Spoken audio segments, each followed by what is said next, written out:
नमस्कार दोस्तों, ocean network में आपका स्वागत है।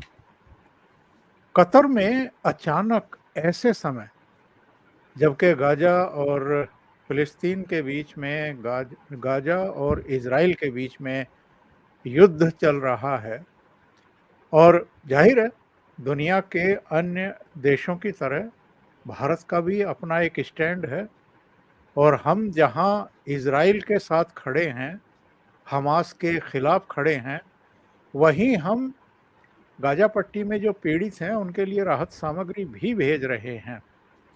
लेकिन ऐसे समय कतर से एक चौंकाने वाली खबर का आना कि भारत के पूर्व 8 नवल अधिकारियों को फांसी की सजा सुना दी गई है, ये सबके लिए चौंकाने का विषय है और केवल भारत में नहीं, दुनिया भर में इस घटना की चर्चा है।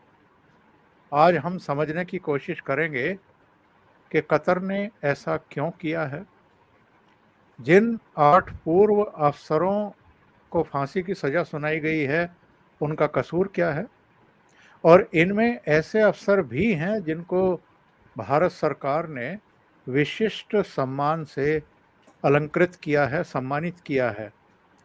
तो ऐसे में भारत के पास क्या ऑप्शन बचते हैं, इस पर भी चर्चा करेंगे। और जो खबरें आ रही हैं कि साहब ये इजराइल के लिए जासूसी कर रहे थे, इस तरह के आरोप लगाए गए हैं। हालांकि कतर की ओर से अभी कोई अधिकृत बयान इस तरह का आया नहीं है, लेकिन मोटे तौर पर ये खबरें छन छन करके आ रही हैं। इस पूरे प्रकरण पर मेरे साथ अपने विचार जाहिर करने के लिए जुड़ रहे हैं जाने माने रक्षा विशेषज्ञ, टेरिटोरियल आर्मी के पूर्व चीफ और काउंटर टेररिज्म हो या वार सिचुएशंस हों, इनके बारे में भी बहुत अहम जानकारियां रखने वाले major general AK Siwach sir. Siwach sir, बहुत स्वागत है आपका। नमस्कार। नमस्कार चौधरी साहब। सिवाज सर, ये बेहद चौंकाने वाली घटना हुई है, खबर आई है कतर से। पूरा प्रकरण है क्या, आपने जो अभी तक समझा है? हाँ देखो चौधरी साहब, ये क्या है कि एक दहरा ग्लोबल इंजीनियरिंग कंपनी है जिसका फाउंडर है एक ये ओमान का जो कि पुराना स्क्वाड्रन लीडर था। उसने ये कंपनी खोली है जो कि नेवल पर्सनल को ट्रेन करती है और सिक्योरिटी सर्विस प्रोवाइड करती है। और क्योंकि जो बेसिकली कतार के अंदर जो नेवल पर्सनल को ट्रेनिंग के लिए वो भी जो ट्रेनिंग है बाहर से कराते हैं, तो इस ट्रेनिंग का उन्होंने इस कंपनी का इस्तेमाल किया और ये जो थे ट्रेन करते थे बेसिकली कतार के नेवल पर्सनल को। और ये काफी अच्छा काम कर रहे थे और भारत इस समय टाइप की ट्रेनिंग थाईलैंड में भी देता है और सिंगापुर में भी देता है। तो ये जो काफी अच्छा काम कर रहे थे, इसके अंदर जो ऑफिसर थे ये 8 पर्सनल है नेवी के जो पुराने, जिसमें से 3 कैप्टन रैंक है जिसको फुल कर्नल रैंक होता है आर्मी का मिलाया जाए तो, और 4 कमांडर जो लेफ्टिनेंट कर्नल रैंक के बराबर और 1 सेलर था।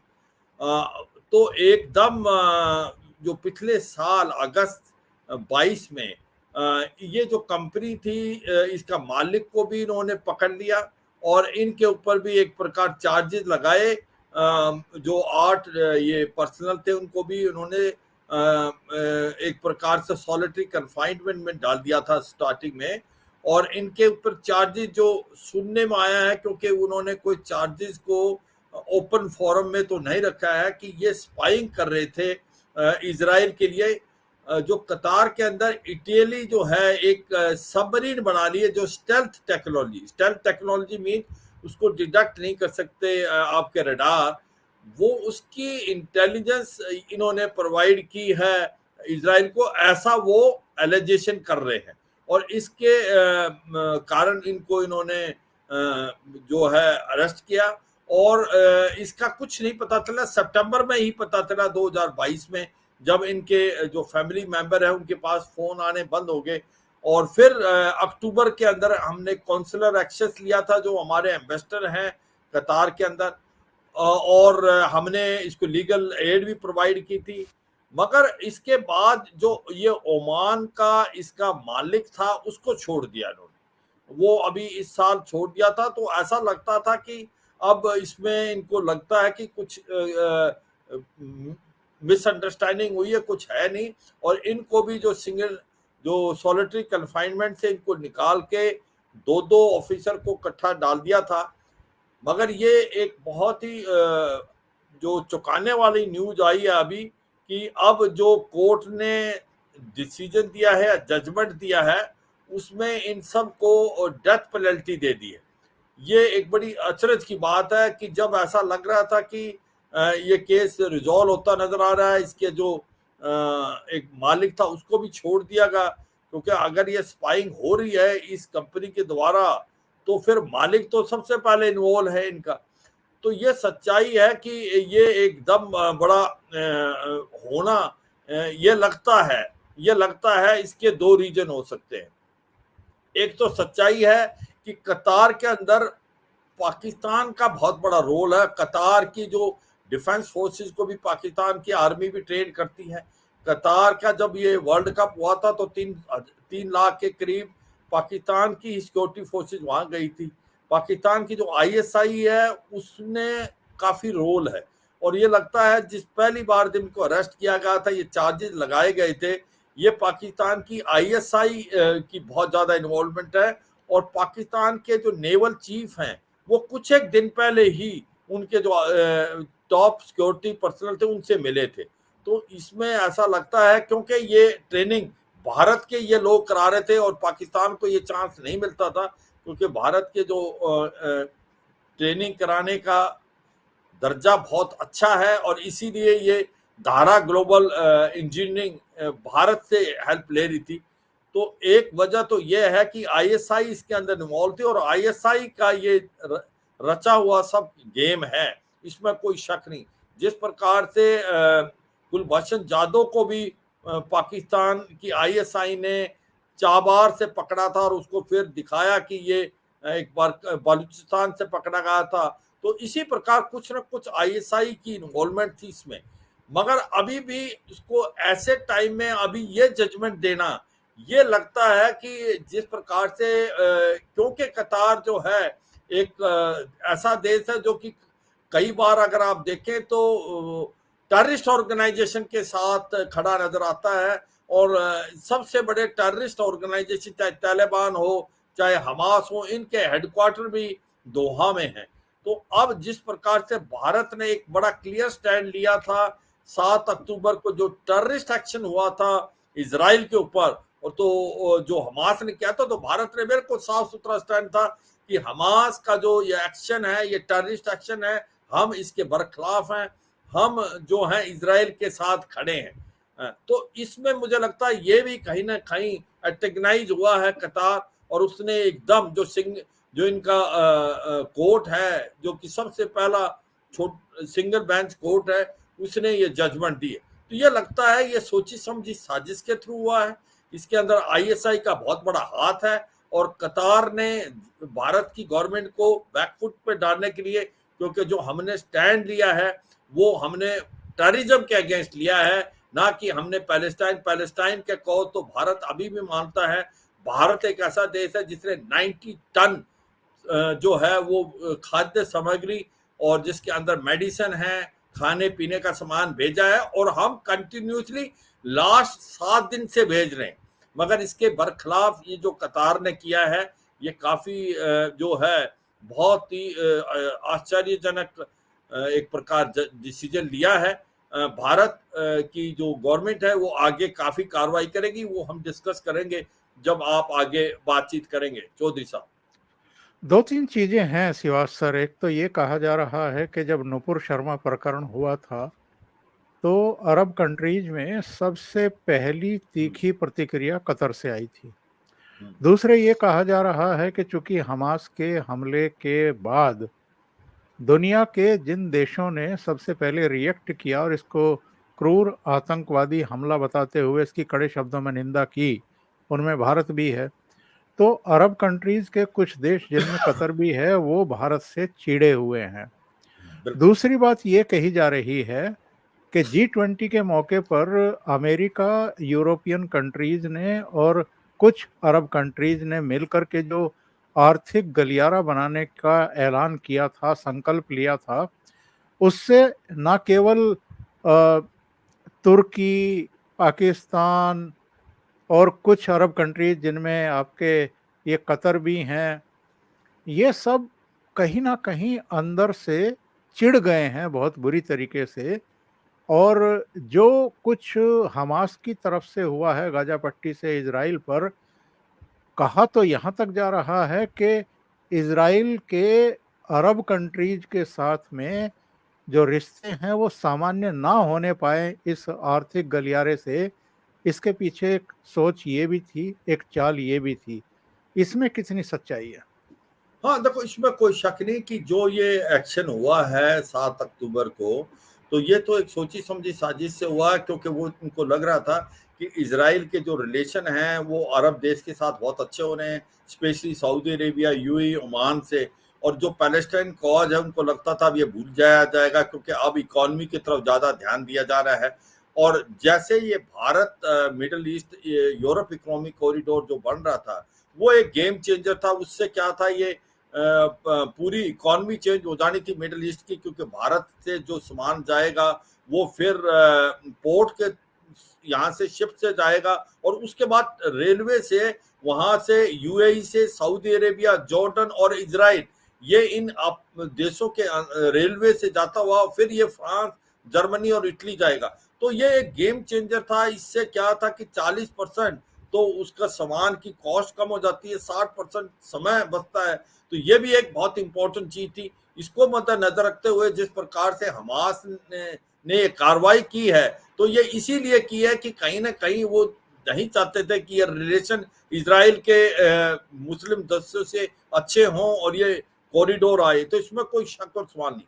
और ये भी सच्चाई है, जो कतार है वो हरदम पाकिस्तान के साथ खड़ा हुआ है, स्पेशली कश्मीर इशू में भी। और कतार के साथ भारत के कोई ज्यादा अच्छे रिलेशन नहीं है, एक वर्केबल रिलेशन है। उनके सुल्तान 2015 में भारत में आए थे, और फिर 2018 में प्राइम मिनिस्टर मोदी भी गए थे।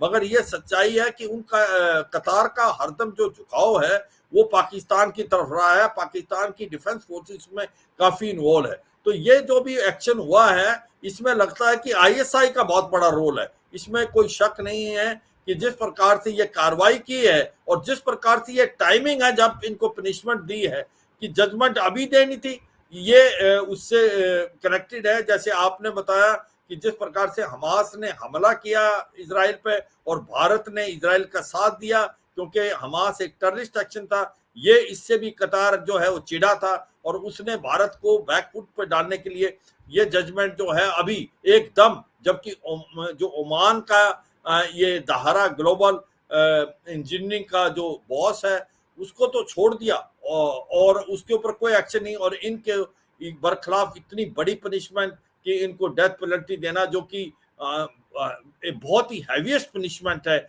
वो एक चिंता का विषय है। और ये लगता है ये सब कनेक्टेड है चौधरी साहब। शिवा साहब, आगे रास्ते क्या हैं? एक तो ये है कि जो कानूनी लड़ाई है वो लड़ी जाए, वहाँ की ऊंची अदालतों में इसको चुनौती दी जाए, या जो इंटरनेशनल कोर्ट है उसका दरवाज़ा खटखटाया जाए।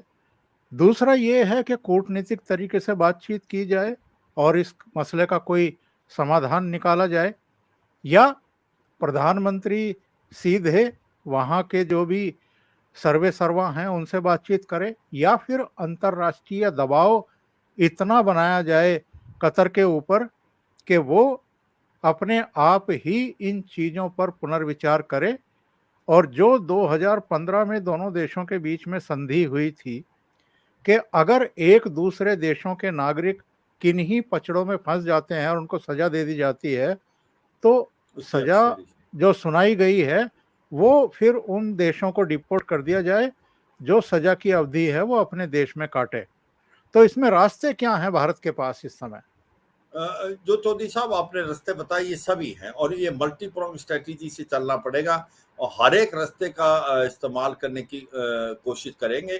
कि पहले तो सबसे पहले है कि काउंसलर एक्सेस मिलेगा लीगल एडवाइस के बाद ये जब एक बार जजमेंट हाथ में लग जाएगी भारत के डिप्लोमेट्स के पास, जो एम्बेसडर हैं, उसके बाद ये अपील की जाएगी हायर कोर्ट में।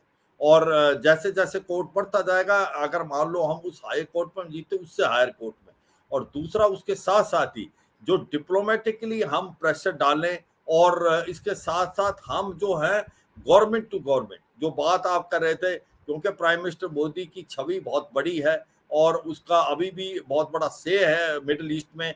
सऊदी अरेबिया के थ्रू यूएई की तरफ से प्रेशर डलवाएं, अमेरिका की तरफ से प्रेशर डलवाएं। प्राइम मिनिस्टर जो मोदी हैं वो खुद बात करें सुल्तान ऑफ यूएई और आपका जो सऊदी अरेबिया से, उनसे भी जोर प्रेशर, और कतार से भी डायरेक्ट बात करके, तो government to government pressure, prime minister का प्रेशर डिप्लोमेटिक लेवल पे करना, अपील करना, और ये भी एक्सप्लोर करना पॉसिबिलिटी कि अगर कोर्ट में आपको वो नहीं मिलती है रिड्रेसल, तो आप इंटरनेशनल कोर्ट ऑफ जस्टिस पे भी जाने के लिए तैयार होने चाहिए, जिस प्रकार से भारत कुलभूषण जाधव के केस में गया था। तो ये सच्चाई है, ये मल्टी प्रोंग स्ट्रेटेजी है। और वो आपने जो बताया 2015 में जो एक्सट्रेडिशन ट्रीटी साइन की थी, जब वहां के सुल्तान आए थे भारत में, उसका भी इस्तेमाल करना चाहिए। अगर मान लो ये पनिशमेंट अगर कम होती भी है, और मान लो इसकी पनिशमेंट लाइफ जो डेथ पेनल्टी से घटके मान लो कोई उसको मिल जाती है कि इतने इयर्स उसकी इम्प्रिजनमेंट है, तो उसको एक्सट्रेडिशन ट्रीटी को लागू करना, और उनकी जो पनिशमेंट है वो भारत के अंदर हो, ये भी करें।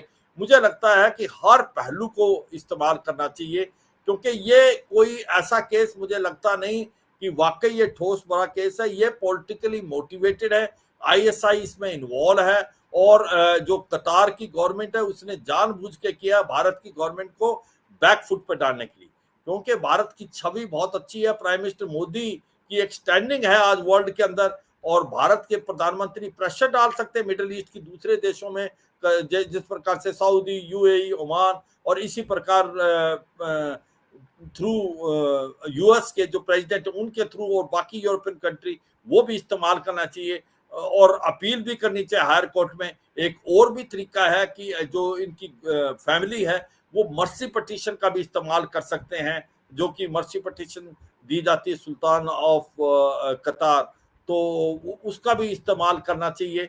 तो मुझे लगता है ये सारी चीजें मल्टी प्रोंग स्ट्रेटेजी से करना चाहिए।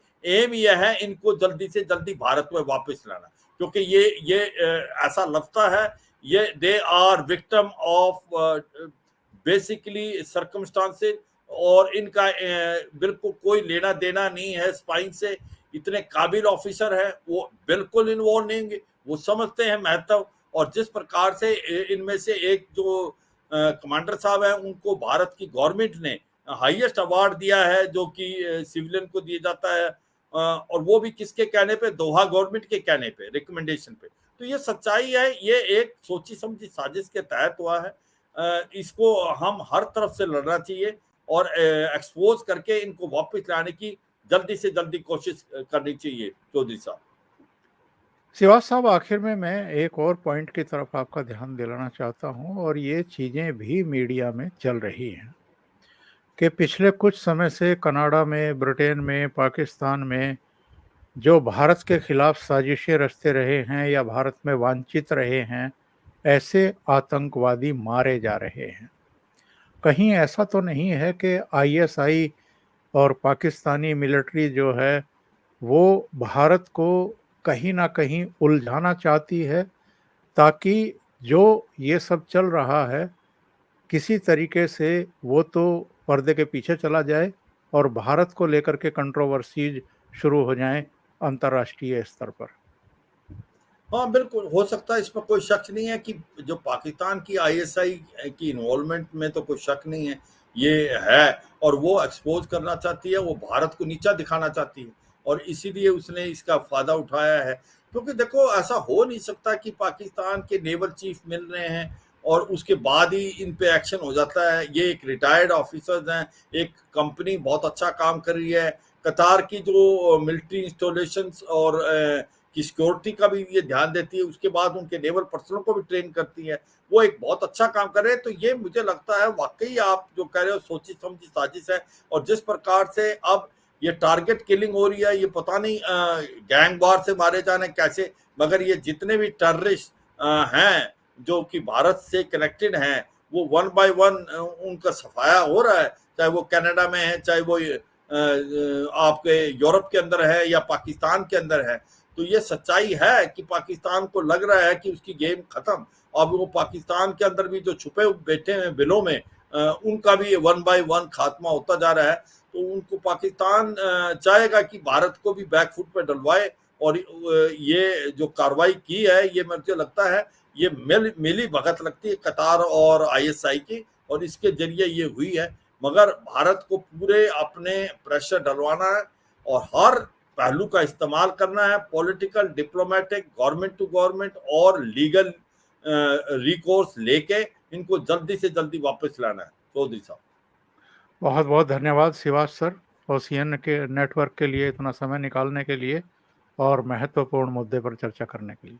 Thank you so much. नमस्कार। थैंक यू चौधरी साहब। जय हिंद। जय हिंद सर।